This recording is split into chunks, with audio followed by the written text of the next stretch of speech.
कामान् कामकामाय मह्यम् कामेश्वरो वै श्रवणो ददातु कुबेराय वै श्रवणाय महाराजाय नमः।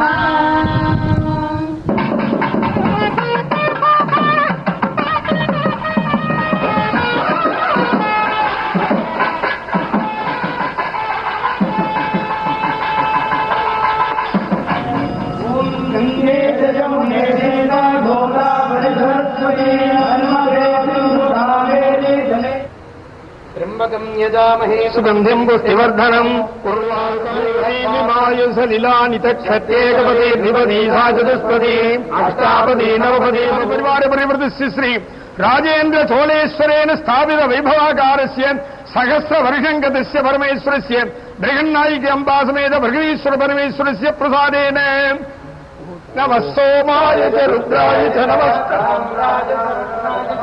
शङ्खाय च पशुपतये च नमः उग्राय च भीमाय च नमो अग्रे वधाय च नमो हन्त्रे च हनीयसे नमो वयं वै श्रवणाय कुर्महे कामकामाय मह्यम् कामेश्वरो कुबेराय वै श्रवणाय महाराजाय नमः।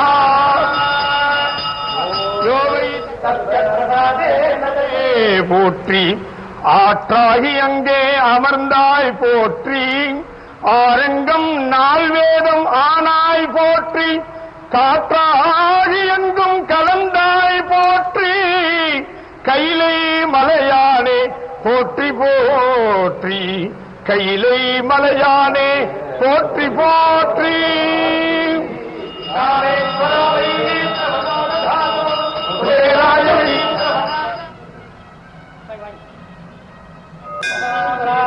देवस्य नमः। ईशानां प्रबुद्ध्यानां विश्वसर्वभूतानां ब्रह्माणि ब्रह्मा शुभोऽस्तदा शुभो सर्वमङ्गलमङ्गल्ये श्री सर्वार्थसाधके शरण्ये ब्रह्मणे गौरावरुन्दे।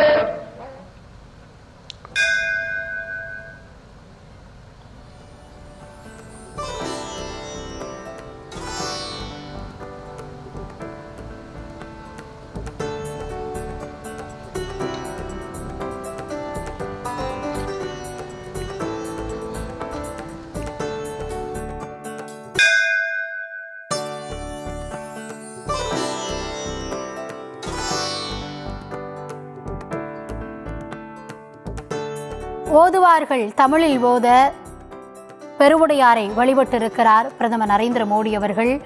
வாரணாசியிலிருந்து எடுத்து வரப்பட்ட கங்கை நீரை கொண்டு கடவுளுக்கு அபிஷேகம் செய்யப்பட்டிருக்கிறது. தொடர்ந்து அவர் அங்கு வழிபாடு நடத்திய அந்த காட்சிகளை நாம் பார்த்தோம். அது மட்டுமல்லாது கங்கை கொண்ட சோழபுரத்தின் சோழீஸ்வரர் ஆலயத்தின் பெருமைகளையும் அந்த கட்டட சிறப்புகளையும் அவர் பார்வையிடக்கூடிய அந்த காட்சிகளையும் நாம் பார்த்து வருகிறோம்.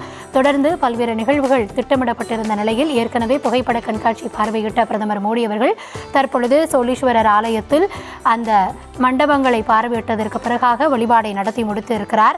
விவரங்களை வழங்குவதற்காக எம்முடைய செய்தியாளர் ராஜேஷ் தொடர்ந்து இணைப்பில் இருக்கிறார்.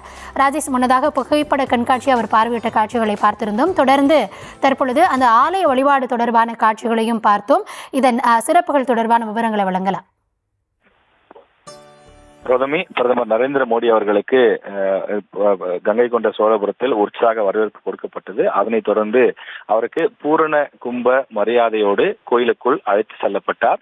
அங்கே சென்று அவர் புகைப்பட கண்காட்சி மற்றும் சோழர்களுடைய வரலாறு, கோவிலினுடைய அந்த கட்டிடக்கலை மற்றும் சோழர்களுடைய ஏரி, அங்க இருக்கக்கூடிய சிலைகள், நாணயங்கள், வரலாற்று சிறப்புமிக்க பல விஷயங்களை பார்வையிட்டார். அதனைத் தொடர்ந்து அவர் தன்னுடைய தொகுதியான வாரணாசியில் இருக்கக்கூடிய கங்கையிலிருந்து கொண்டு வந்த புனித நீரை கொண்டு வந்து கொடுத்தார். அந்த கலசங்களை பெற்றுக்கொண்ட அங்க இருக்கக்கூடிய ஓதுவார்கள் அந்த புனித நீரை ஊற்றி அபிஷேகமும் செய்தனர். அதனைத் தொடர்ந்து தமிழில் அந்த திருவாசகம் ஓத தொடர்ந்து தமிழிலே வழிபாடு செய்தார். பிரதமர் நரேந்திர மோடி பிரகதீஸ்வரரை வழிபட்டு அங்கிருந்து புறப்பட்டு வரக்கூடிய அந்த காட்சியை தான் நாம் பார்த்து கொண்டிருக்கிறோம். பிரதமர் நரேந்திர மோடி அவர்கள் 1000 ஆண்டு நிறைவடையக்கூடிய ராஜேந்திர சோழனுடைய அந்த வரலாற்று சிறப்புமிக்க நாளிலே தற்போது அவர் இருக்கின்றார். அவரால் உருவாக்கப்பட்ட அந்த பிரகதீஸ்வரர் ஆலயத்திலே அவர் வழிபாடு செய்யக்கூடிய அந்த காட்சியை நாம் பார்த்து கொண்டிருக்கிறோம்.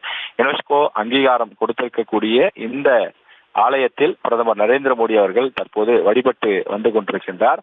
பிரதமர் நரேந்திர மோடி வழிபாடு செய்யக்கூடிய, அவர் மனமுருக இறைவனை வேண்டக்கூடிய அந்த காட்சியை நாம் பார்க்கின்றோம்.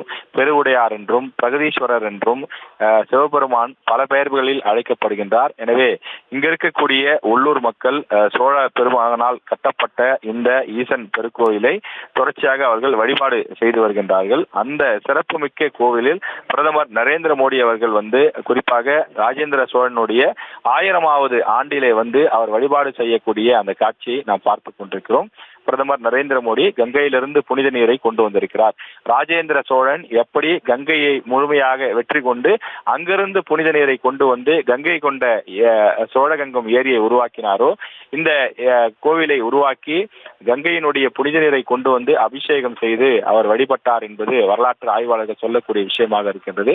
எனவே அவருடைய பாணியிலேயே பிரதமர் நரேந்திர மோடி அவர்களும் தன்னுடைய தொகுதியிலிருந்து கங்கையினுடைய புனித நீரை கொண்டு வந்து இங்கே அவர் ஊற்றி அவர் வந்து அபிஷேகம் செய்திருக்கின்றார். தன்னுடைய ஒரு முக்கியமான நாளாக இந்த நாள் இருக்கும் என்றும் அவர் தன்னுடைய வலைதளத்திலே குறிப்பிட்டிருந்தார். அந்த அளவிற்கு ஒரு முக்கியமான சிறப்புமிக்க நாளாக இந்த நாள் மாறி இருக்கின்றது. ஒட்டுமொத்த இந்தியாவினுடைய கவனமும் தமிழ்நாட்டை நோக்கி, குறிப்பாக அரியலூரை நோக்கி திரும்பி இருக்கக்கூடிய அந்த காட்சியை பார்க்கின்றோம். வரலாற்று சிறப்புமிக்க இந்த கோவிலினுடைய இந்த தன்மை என்பது, அதனுடைய சிறப்பு என்பது இனி அடுத்த கட்டத்தை நோக்கி பயணிக்கும் என்று எதிர்பார்க்கப்படுகின்றது. காரணம், இந்த சோழகங்கம் பகுதி, கங்கை கொண்ட சோழபுரம் பகுதி என்பது ஒரு பெரிய வரலாற்று சிறப்புமிக்க இடமாக இருந்தாலும் போதுமான முக்கியத்துவம் கிடைக்கவில்லை. அதாவது சுற்றுலா பயணிகளாக இருந்தாலும் சரி, பல பக்தர்களாக இருந்தாலும் சரி, அந்த இடத்திற்கு அதிக அளவிலே செல்லாத, ஒரு கவனம் பெறாத ஒரு நிலை சமீபத்திய ஆண்டுகளில் இருந்து வருகிறது.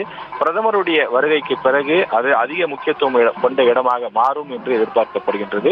அதே நேரத்தில் உள்ளூர் மக்களுடைய எதிர்பார்ப்பு என்பது சோழகங்கம் ஏரியை செப்பனிட மீண்டும் சீரமைத்து கொடுக்க மத்திய மாநில அரசுகள் உதவ வேண்டும் என்று அவர்கள் எதிர்பார்த்து கோரிக்கை வைக்கிறார்கள். அதையும் நாம் பதிவு செய்ய வேண்டிய கடமை இருக்கின்றது. தற்போது பிரதமர் நரேந்திர மோடி அவர்கள் அங்க இருக்கக்கூடிய பிரகதீஸ்வரரை, சிவபெருமானை வழிபட்டுவிட்டு அங்கிருந்து புறப்பட்டு துர்க்கை அம்மன் கோவிலுக்கு செல்கின்றார்.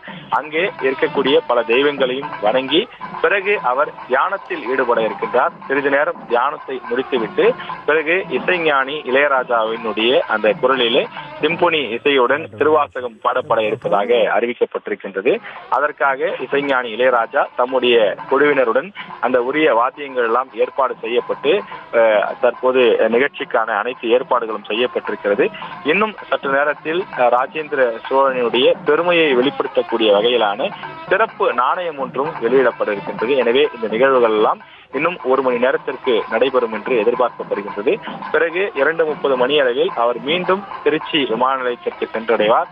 அங்கிருந்து நேராக டெல்லி புறப்பட்டு செல்வார் என்றும் அதிகாரிகள் தெரிவித்துள்ளனர்.